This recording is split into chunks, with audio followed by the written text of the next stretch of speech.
내 집에서는 내가 시킨 대로 하는 게 법이다. 진고. 아무도 몰랐던 커피숍 할머니의 정체. 골목 끝 작은 커피숍. 낡은 간판에는 추억의 커피숍이라고 적혀 있었습니다. 할머니 한 분이 덜덜거리는 냉장고에서 우유를 꺼내고 있었습니다. 마당에는 길고양이 서너 마리가 모여 있었습니다. 자, 얘들아. 오늘도 배고팠지? 할머니가 그릇에 우유를 따라 내려놓았습니다. 바로 그때였습니다. 끽. 날카로운 브레이크 소리가 골목에 울렸습니다.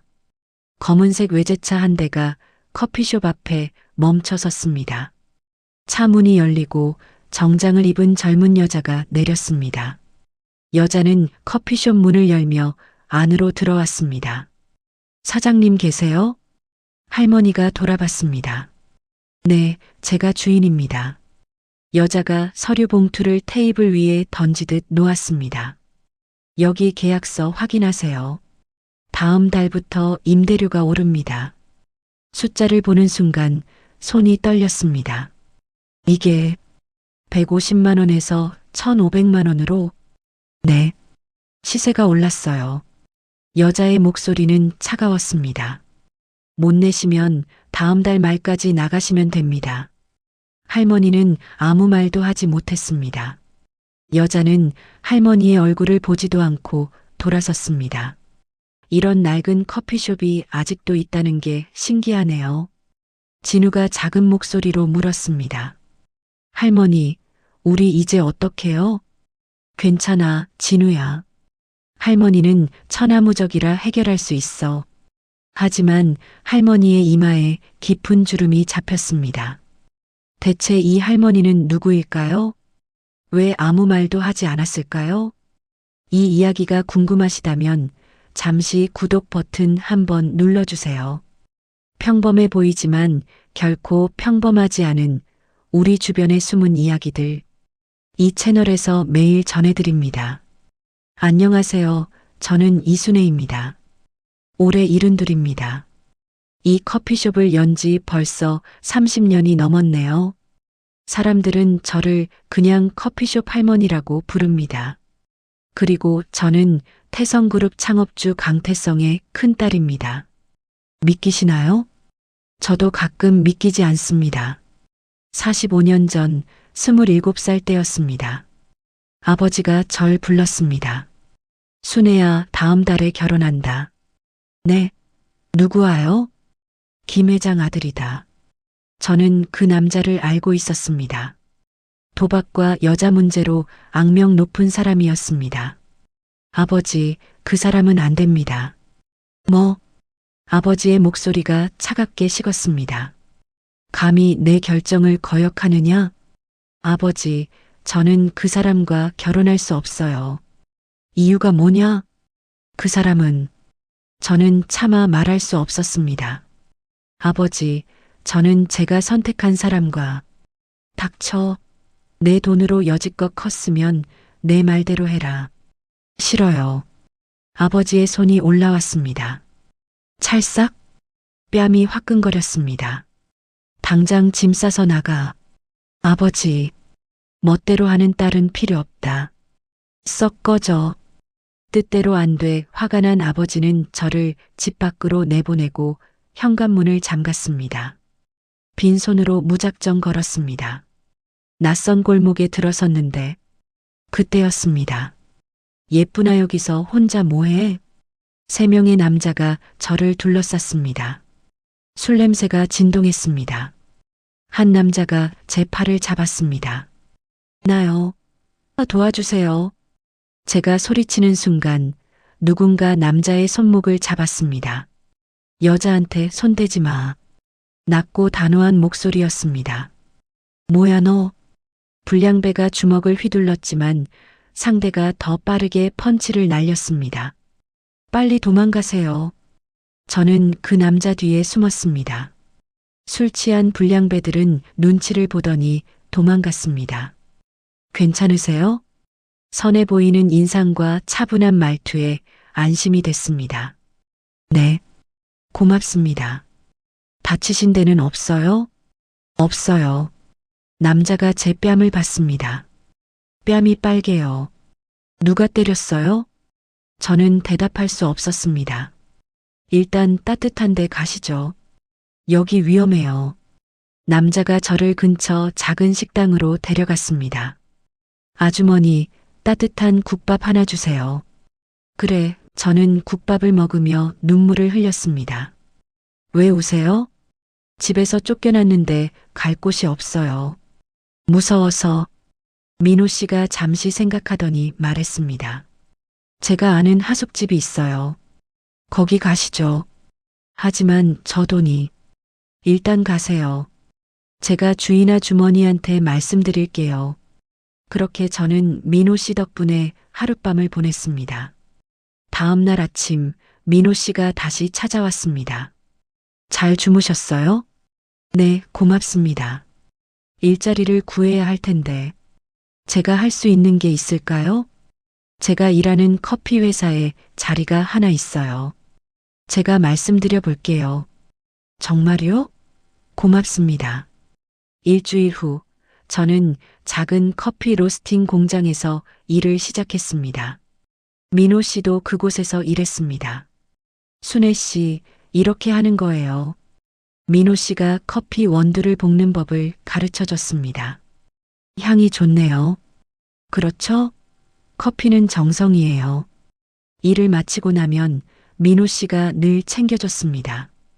오늘 힘들었죠? 이거 드세요. 민호 씨가 따뜻한 빵을 건넸습니다. 고맙습니다.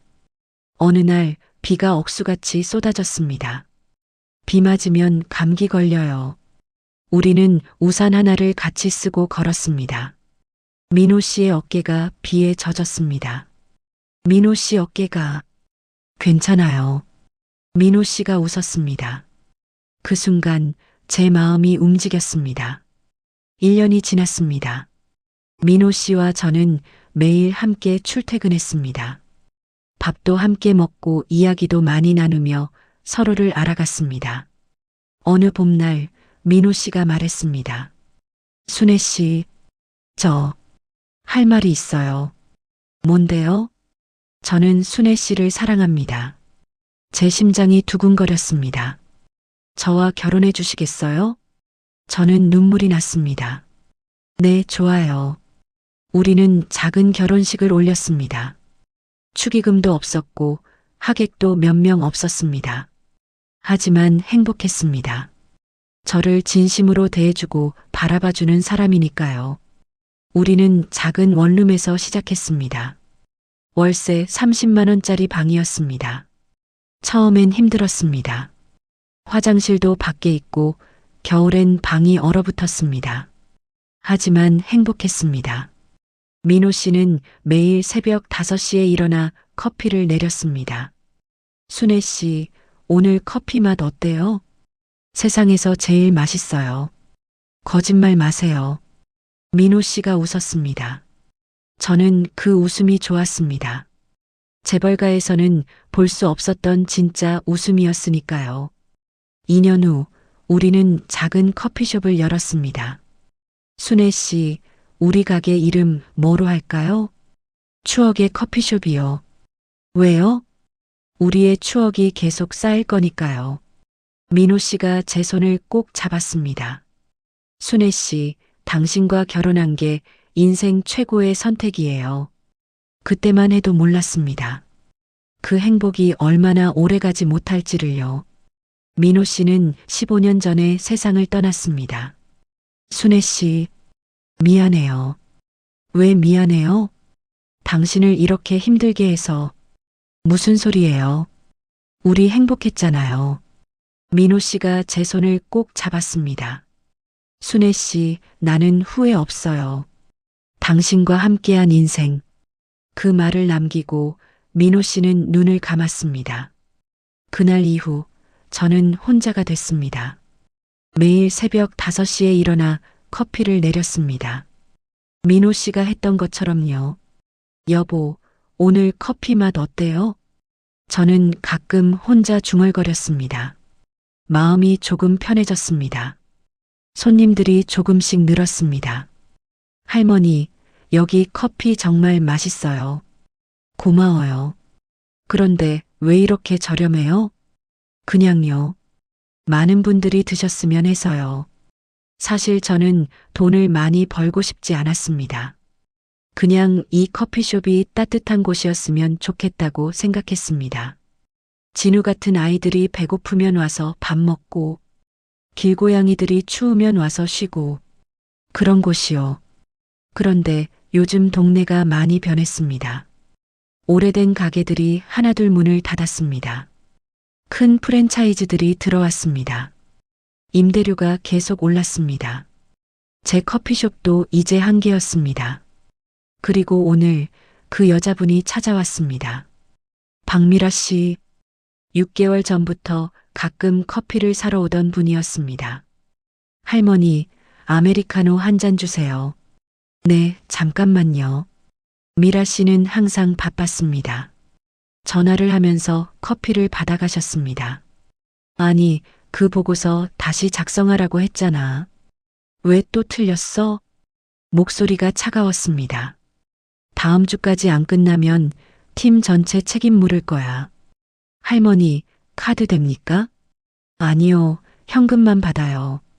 요즘 누가 현금을 들고 다녀요? 미라 씨가 짜증스럽게 지갑을 뒤졌습니다.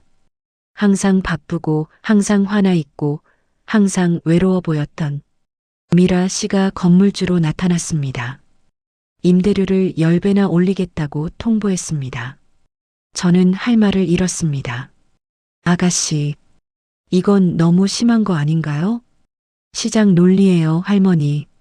감정 섞지 마세요. 미라 씨의 목소리는 냉정했습니다. 여기를 멀티플렉스 건물로 만들 거예요. 빨리 정리하시는 게 좋을 겁니다. 하지만 저는 30년을, 그게 제 문제는 아니잖아요. 미라 씨가 떠나고 저는 혼자 남았습니다. 진우가 저를 올려다봤습니다. 할머니, 우리 이제 어떡해요? 저는 아이를 안았습니다. 괜찮아, 진우야. 할머니가 뭐든 해결할게. 하지만 사실 저도 몰랐습니다. 그날 밤 저는 잠들지 못했습니다. 커피숍 안을 돌아다니며 생각했습니다. 민호 씨와 함께 커피를 내리던 카운터, 단골 손님들과 웃으며 이야기 나누던 테이블, 진우가 숙제하던 구석자리, 모든 게 소중했습니다. 여보, 저 어떡하면 좋을까요? 저는 민호 씨 사진을 보며 중얼거렸습니다. 그때였습니다. 똑똑똑. 누군가 문을 두드렸습니다. 밤 11시였습니다. 누구세요? 큰아가씨, 저 김철민입니다. 제 심장이 멈추는 것 같았습니다. 아버지의 비서였던 분이었습니다. 김 비서님, 많이 늙으셨습니다. 45년을 찾았습니다. 저를 왜 찾으셨어요? 회장님께서 돌아가시기 전에 부탁하셨습니다. 제 다리에 힘이 풀렸습니다. 아버지가 10년 전에 돌아가셨습니다. 눈물이 났습니다. 모든 걸 끊고 살았다고 생각했는데 아버지가 돌아가셨다는 말에 가슴이 무너졌습니다. 그리고 이것을 전해드리라 하셨습니다. 김 비서가 서류 봉투를 내밀었습니다. 저는 받을 수 없었습니다. 김 비서님, 저는 45년 전에 이미 제 선택을 했습니다. 알고 있습니다. 하지만 회장님께서 저는 아무것도 원하지 않습니다. 큰아가씨, 둘째 아가씨가 미라 씨 어머님께서 위독하십니다. 제 온몸이 얼어붙었습니다. 투병 중이십니다. 그리고 큰아가씨를 찾고 계십니다. 이것만은 꼭 보십시오. 김 비서님은 서류를 카운터에 조심스럽게 놓고 떠나셨습니다. 천천히 봉투를 열었습니다. 주식 증서가 들어 있었습니다. 태성그룹 지분 15%, 그리고 편지 한 장. 아버지의 글씨였습니다. 순애야, 내가 이 편지를 읽고 있다면 아버지는 이미 세상에 없을 것이다. 아버지가 고집을 피워 미안하구나. 아버지는 그걸 너무 늦게 깨달았다. 이 지분은 내 것이다. 내가 원하든 원하지 않든 너는 내 딸이고 이것은 내 몫이다. 언젠가 너에게 필요한 날이 올 것이다. 그때 사용하거라. 저는 편지를 읽으며 울었습니다.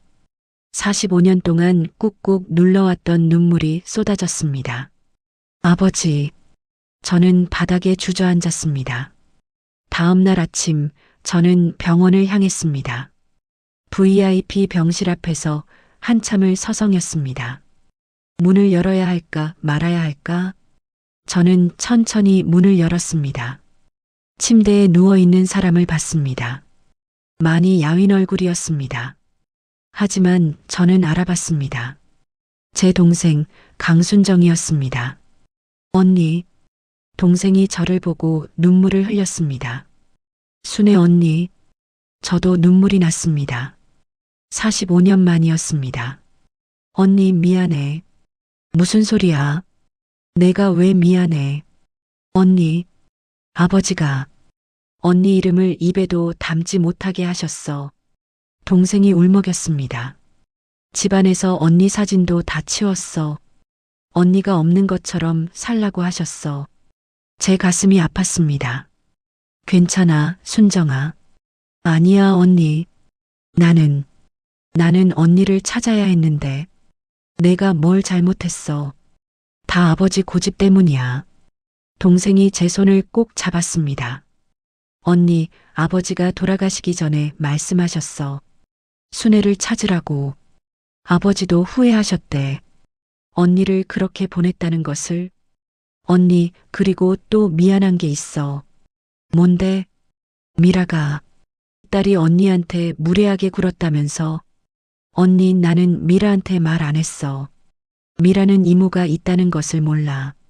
아버지가 그러라고 하셨어. 언니 얘기는 절대 하지 말라고. 동생이 기침을 했습니다.